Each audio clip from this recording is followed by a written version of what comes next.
എന്റെ മാഷെ ഒന്ന് തനിച്ച് കിട്ടാൻ വേണ്ടി ഞാൻ എവിടൊക്കെ അന്വേഷിച്ചെന്നറിയോ? എന്തിനാ? എനിക്ക് മാഷോട് ഒരു കാര്യം പറയാനുണ്ട്. എന്താ? ശോ, ആരെങ്കിലും കണ്ടാ വെറുതെ ഇല്ലാത്തൊക്കെ പറഞ്ഞുണ്ടാക്കും.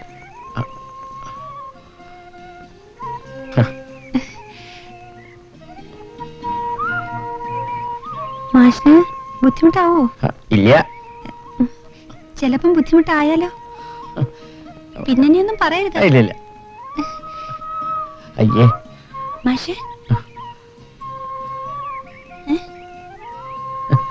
ആരുമില്ല മാഷേ.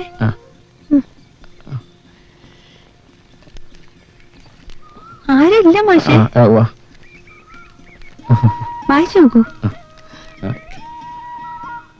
മാഘമാസം. ഇതെന്താ കവിത? കവിതയോ? പിന്നെ മാഷെന്താ വിചാരിച്ചേ? ഞാൻ വിചാരിച്ച എന്താ വിചാരിക്ക? അല്ല, ഞാൻ ഒന്നും വിചാരിച്ചില്ല. കുട്ടി കവിത എഴുതുവോ? ഞാനിതൊരു പഴയ വീക്കിൽ നിന്ന് പകർത്തിയതാ. മാഷ് എനിക്കിതൊന്ന് ട്യൂൺ ചെയ്ത് തരുമോ? നവസാക്ഷരരുടെ സംഗമത്തിന് പാടാനാ. തരൂ മാഷേ. പോട്ടെ. എനിക്ക് വലിയ ഇഷ്ടാ.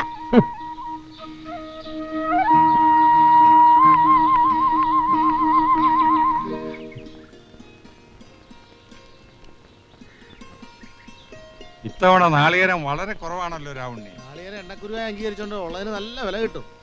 നടക്കണല്ലപ്പാ, ഇവൻ യൂണിയൻ നേതാവെന്നും പറഞ്ഞ് പയ്യെ അടക്കം വേഗം പോടാ, വേഗം കൊണ്ട് നിർത്താവേ. ഇങ്ങനെ പോയാൽ എവിടെ ചെന്നാ എത്തുക? ഇങ്ങനെ പോയാൽ നേരെ കൊപ്രാമിലി ചെന്നെത്തും. അതെല്ലടോ പറഞ്ഞത്. സാധനങ്ങൾക്കൊക്കെ ഇപ്പൊ തീ പിടിച്ച വിലയാ. അല്ല, അവിടുന്ന് കിട്ടി വാടക എവിടെ? ഉയ്യോ, ആ കാര്യം ഞാൻ പറയാൻ തുടങ്ങിയായിരുന്നു. ആ മാഷുമാരുടെ കയ്യിൽ നിന്ന് കാശ് കിട്ടുന്ന പരിപാടി നടപ്പില്ല.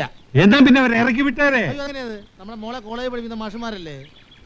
ഒരു വിദ്യ ചെയ്യാ, 3 മാഷുമാരില്ലേ, അവരെ വീട്ടിലോട്ട് വിളിച്ചു വരുത്തി ഓരോ വിഷയത്തിനും പ്രത്യേകം ട്യൂഷൻ എടുപ്പിക്കാം. അപ്പൊ നമ്മുടെ കാശ് പോരുകയും ചെയ്യും, മോള് പാസ്സാകുകയും ചെയ്യും. രാവുണ്ണി, ഈ ചെറുപ്പക്കാര് മാഷന്മാരെ വീട്ടിൽ വിളിച്ചു വരുത്തി ട്യൂഷൻ എടുപ്പിക്കാന്ന് പറഞ്ഞാൽ എന്നാ പിന്നെ മോളെ അങ്ങോട്ട് പറഞ്ഞയച്ചേരെ. നീ വല്ലതും പറഞ്ഞോ? ഞാൻ പറയാനുള്ളത് മുഖത്ത് നോക്കി പറയും,